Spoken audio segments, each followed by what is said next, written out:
Cinema industry వైపు వెళ్ళాలనుకుంటున్నారా? మీకు మేమున్నాం. వెంటనే కాల్ చేయండి. నమస్తే, welcome back to Suman T. Present మనతో పాటున్నారు ఎనలిస్ట్ మందర్ కృష్ణారెడ్డి గారు. నమస్తే సార్. నమస్తే అమ్మా. సార్, ఏపీ గవర్నమెంట్ డ్వాక్రా మహిళలకి షూరిటీ లేకుండా 2 లక్షల వరకు లోన్ ఇస్తుందంట. అది కూడా 48 అవర్స్లోనే అకౌంట్లోకి వస్తాయి. అంటే అసలు ఈ డ్వాక్రా మహిళలు కానీ, మనం గతంలో కొన్ని వీడియోలో మాట్లాడుకున్నాం అసలు డ్వాక్రా అంటే ఏంటి అనేది.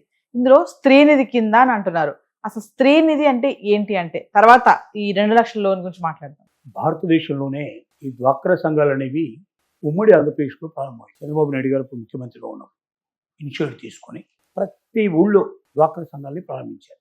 డ్వాక్రా సంఘాల వల్ల ఎంత డెవలప్మెంట్ వచ్చిందంటే, అసలు చదివేరు అనేటువంటి మహిళలు పల్లెటూర్లలో పశువులు వాటి ద్వారా ఏదో కొద్దిగా ఆదాయం సంపాదించుకుంటున్న వాళ్ళు లక్షాధికారులు, కోటీశ్వరులు కూడా తయారయ్యేటువంటి అవకాశం డ్వాక్రా కల్పించింది. అంటే 10 మంది మినిమంగా ఉండేట్టుగా ఒక సంఘంగా తయారై మహిళా సంఘంగా దీన్ని రిజిస్ట్రేషన్ చేసుకొని బ్యాంకులో అకౌంట్ ఓపెన్ చేసుకొని అక్కడ ఉన్నటువంటి మహిళాధికారికి ఈ ఇన్ఫర్మేషన్ మొత్తం ఇస్తే వాళ్ళలో ఉన్న శక్తి సామర్థ్యాన్ని బట్టి ఏం వ్యాపారం చేస్తారు అని నిర్ణయించుకొని అందరూ ఉమ్మడిగా వ్యాపారం చేయొచ్చు, విడివిడిగా కూడా చేసుకోవడానికి అవకాశం కల్పిస్తూ ఒక సంఘానికి ఇంత అమౌంట్ చొప్పున చాలా తక్కువ వడ్డీకి ప్రభుత్వం ఇచ్చింది. కొన్నిసార్లు వడ్డీ మొత్తం కూడా మాఫీ కూడా చేసింది, పావులా వడ్డీ కూడా రుణాలు ఇచ్చింది. ఇలా చాలా జరిగాయి. కొన్ని వేల కోట్ల రూపాయలు వాళ్ళకు సంబంధించిన డిపాజిట్లు బ్యాంకుల్లో మూలుగుతున్నాయి. ఈ పరిస్థితుల్లో ఇంకా వాళ్ళ ద్వారా వాళ్ళని కోటీశ్వరులు చేయాలనే ఒక తలంపు పెట్టుకోవడం జరిగింది. కోటీశ్వరులు చేయాలంటే కనీసం లక్షలన్నా ఇన్వెస్ట్మెంట్ చేస్తే కానీ కోటీశ్వరులు అయ్యే అవకాశం ఉంటుంది. కాబట్టి వీళ్ళకి ఇప్పటికే 1 లక్ష రూపాయల చొప్పున ఆల్రెడీ లోన్ ఇస్తున్నారు. అంటే 10 లక్షలు, 10 మంది ఉంటే 10 లక్షలు వస్తాయి. దీంట్లో ఎలా ఉంటుందంటే, ఒక వ్యక్తికి ఈ 10 మంది గ్యారెంటర్స్గా ఉంటారు. ప్రతి వ్యక్తికి అందరూ గ్యారెంటర్స్గా ఉంటారు. కాబట్టి దీంట్లో ఏ ఒక్కరు పే చేయకపోయినా అందరూ బాధ్యత వహించాల్సిన పరిస్థితి. కాబట్టి ఎక్కడికి పోలేదు. ఊళ్ళో 10 మంది లేడీస్ అంతా కలిసి, జెంట్స్ కన్నా లేడీస్ యొక్క వివరాలు తొందరగా తెలుస్తాయి. వాళ్ళు ఎటు వెళ్తున్నారు, ఊరికి వెళ్తున్నారా, ఊళ్ళో ఉంటున్నారా, ఏం చేస్తున్నారు, వాళ్ళ మంచి ఏమిటి, చెడు ఏమిటి, వీళ్ళకి అదే పని కదా. ఎక్కువ భాగం ఆ విషయాలే మాట్లాడుకుంటుంటారు, ఆ విషయాలే ఇన్ఫర్మేషన్ తీసుకుంటుంటారు. కాబట్టి ప్రతి ఒక్కరిని జాగ్రత్తగా కాపాడుకుంటారు. దాంట్లో ఇప్పుడు ఆంధ్రప్రదేశ్ గవర్నమెంట్ ఒక కొత్త పథకానికి దారితీసింది. అంటే గత సంవత్సరం సుమారుగా 1,00,000 మందికి పైగా లక్ష రూపాయల చొప్పున ఇచ్చి వాళ్ళ అభివృద్ధి కోసం ప్రయత్నం చేసింది. అది చాలా సత్ఫలితాలు ఇచ్చింది. ఇప్పుడు ఇంకొక 2 లక్షల రూపాయలు అదనంగా ఇవ్వాలనుకుంటుంది. మొత్తం 8,43,000 సంఘాలు ఉన్నాయి మొత్తం కంప్లీట్గా. దీంట్లో 85,45,000 మంది మొత్తం మెంబర్స్గా ఉన్నారు.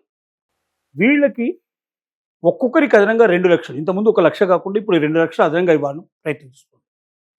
ఈ 2 లక్షల రూపాయలు వాళ్ళు ఏదైనా ఒక పథకం కింద ఏం చేయదలుచుకున్నారో వివరాలు తెలియజేసి అధికారికి సబ్మిట్ చేసిన 48 అవర్స్లో వాళ్ళ అకౌంట్లోకి డబ్బులు వచ్చేట్టుగా చేయడానికి ప్రభుత్వం సిద్ధంగా ఉంది. పోయిన సంవత్సరం 3,000 కోట్లు సుమారుగా ఖర్చు పెట్టింది, సత్ఫలితాలు ఇచ్చింది. ప్రతి ఒక్క లేడీ దీంట్లో తీసుకున్న వాళ్ళందరూ కూడా అదనంగా డబ్బు సంపాదించడం మొదలుపెట్టారు.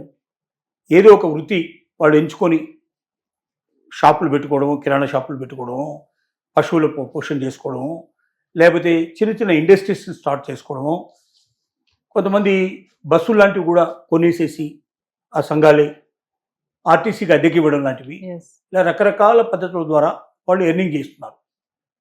సో ఇప్పుడు 2 లక్షలు అదనంగా ఒక్కొక్కరికి ఇవ్వడం వల్ల ఒక సంఘానికి కనీసం 20 లక్షల రూపాయలు మినిమంగా వస్తాయి. అంటే తమ వ్యాపారాన్ని పెంచుకోవడానికి అవకాశం ఏర్పడుతుంది, పెద్దది పెట్టుకోవడానికి అవకాశం ఉంటుంది. దాన్ని బేస్ చేసుకుని మళ్ళీ బ్యాంక్ లోన్కి వెళ్తే వాళ్ళకి దీన్ని మేము మినిమం బ్యాలెన్స్ మేము ఇంత పెడతాం, మేము 25% వరకు మేము పెడతాం, మిగతా 75% బ్యాంక్ నుంచి లోన్లు కూడా తీసుకోవడానికి వాళ్ళకి అవకాశాలు ఏర్పడతాయి. దీంట్లో ఎస్సీ ఎస్టీ మహిళలు ఉన్నారు. ఎస్సీ ఎస్టీ మహిళలకు వడ్డీ ప్రభుత్వమే చెల్లిస్తుంది. అదనంగా ఉంటుందా సార్ వాళ్ళకి, ఎస్సీ ఎస్టీ వాళ్ళకి? అంటే దీంట్లో ఉండే ఎస్సీ ఎస్టీ మహిళలు ఉన్నా, లేక ఎస్సీ ఎస్టీ మహిళలు సపరేట్గా పెట్టుకున్నాం. కొంతమంది దీంట్లో ఉన్నారు, కొంతమంది సపరేట్ కూడా పెట్టుకున్నారు. దీంట్లో ఉన్న వాళ్ళ వడ్డీ గవర్నమెంట్ చెల్లిస్తుంది. సపరేట్గా పెట్టుకున్నట్టు డాక్టర్ సంఘాలు అయినా సరే వాళ్ళు తీసుకున్న ఎవరికంతా కూడా ప్రభుత్వం బాధ్యత వహించి వాళ్ళు వడ్డీ కట్టేస్తారు. దానివల్ల ఇంకా వాళ్ళకి చాలా సులభం అవుతుంది. ఎస్సీ ఎస్టీ మహిళలు కూడా, ఎస్సీలు మనకు సుమారుగా 25%, 10 to 20% మధ్యలో ఒక్కొక్క ప్రాంతాన్ని బట్టి ఎక్కువ తక్కువలు ఉన్నారు. ఎస్టీలు తక్కువ ఉంటారు, షెడ్యూల్ ట్రైబ్స్ కాబట్టి Yes. కొండగుట్టల్లో ఉండేటువంటి అడవుల్లో ఉండేటువంటి వాళ్ళే ట్రైబ్స్ కింద వస్తారు కాబట్టి వాళ్ళు తక్కువ ఉంటారు. ఎస్సీలు మాత్రం చాలా ఎక్కువ ఉంటారు. వీళ్ళందరికీ మేలు జరిగే విధంగా ప్రభుత్వం ఈ నిర్ణయం తీసుకుంది. ఇది కాకుండా కమ్యూనిటీ వెల్ఫేర్ కింద ఇంకా ఏదైనా వాళ్ళు ఆ ఊరికి పనికొచ్చే వాటిల్లో మంచి కార్యక్రమాలు చేయదలుచుకుంటే ఇంకొక ₹1,00,000 ఒక్కొక్కరికి అదనంగా ఇచ్చేందుకు కూడా దీంట్లో అవకాశం ఏర్పడింది జరిగింది. Yes. అంటే 4 లక్షల వరకు వస్తాయన్నమాట. ఆల్రెడీ 1 లక్ష ఇస్తున్నారు, మళ్ళీ 2 లక్షలు. 2 లక్షలు ప్లస్ 1 లక్ష అంటే మొత్తం 4 లక్షలు ఇచ్చే అవకాశం ఉంటుంది. కదా ఇంత పెద్ద మొత్తంలో మహిళల మీద ఖర్చు చేయడం వల్ల మహిళలు సహజంగా మగాళ్ళలాగా డబ్బులు రాగానే వెంటనే ఖర్చు పెట్టేయడం ఎట్లా అని ఆలోచించకుండా తన కుటుంబానికి ఏ రకంగా ఉపయోగపడుతుంది, సమాజానికి ఎట్లా ఉపయోగపడుతుంది 1-10 సార్లు ఆలోచిస్తారు. కాబట్టి వేస్ట్ చేయరు, కాబట్టి వృధా ఖర్చులు ఉండవు. కాబట్టి తప్పనిసరిగా మహిళలకు ఎంత డబ్బు ఇచ్చినా అంత డబ్బు ఉత్పత్తి రూపంలో, పరిశ్రమల రూపంలో, ఏదో ఒక రకమైనటువంటి పద్ధతి లోపల మళ్ళీ దేశానికి మేలు జరుగుతుంది, కుటుంబానికి మేలు జరుగుతుంది అనేటువంటి ఒక నమ్మకంతో డబ్బులు ఇవ్వడానికి ఆంధ్రప్రదేశ్ గవర్నమెంట్ సిద్ధపడుతోంది. Yes. పోయిన సంవత్సరమే 3,000 కోట్లు ఇచ్చింది. ఇప్పుడు ఇంతకన్నా ఎక్కువ కూడా ఇవ్వడానికి ఇప్పుడు సిద్ధపడుతోంది. డెఫినెట్గా ఇది సత్ఫలితాలు ఇస్తున్న ఒక నమ్మకంతో చేస్తోంది.